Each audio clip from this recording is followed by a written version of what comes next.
Остави ме, много ми се спи. Откъсно тази нощ спя на компютъра. А ти защо не си в час?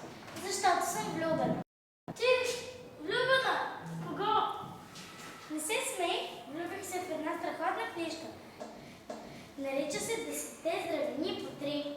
Написана е от едни каки. Много е интересна. Искаш ли ти да я прочетеш? Чакай! Откъде я взе? Тя е наистина невероятна книга. Искам я и аз. Нали ти казах, че е страхотна? Хайде да идем при Junior Healthy Life. Разбрах, че те са в училище Явор в град Плевен. Ние, Junior Healthy Life, сме млада и социално отговорна компания на Junior Achievement България с фокус към децата. Живеем в сложно и динамично време, в което родителите стават все по-ангажирани и не могат да отделят достатъчно време на децата си.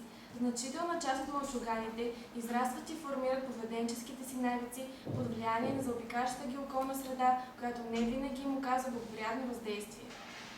Непрекъснато се повишава относителният дял на децата с наднормено тегло, поради нездравословно хранене и слаба двигателна активност.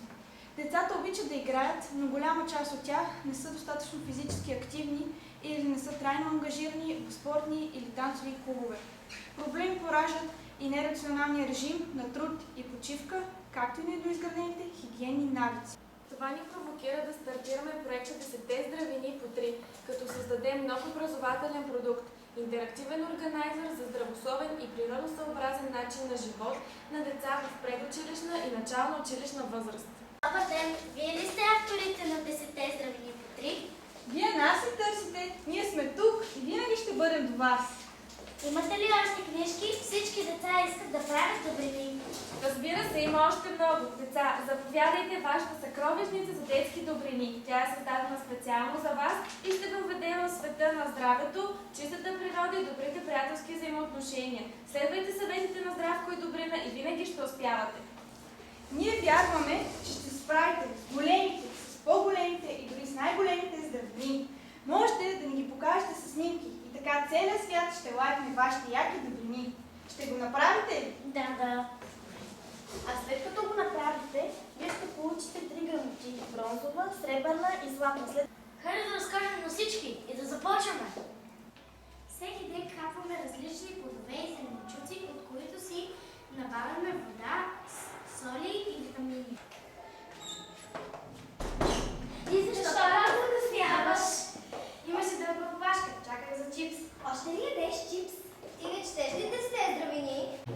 Ние вече се храним здравословно. Опитай и ти. Благодаря. Всички деца играят на воля любимите си спортни игри.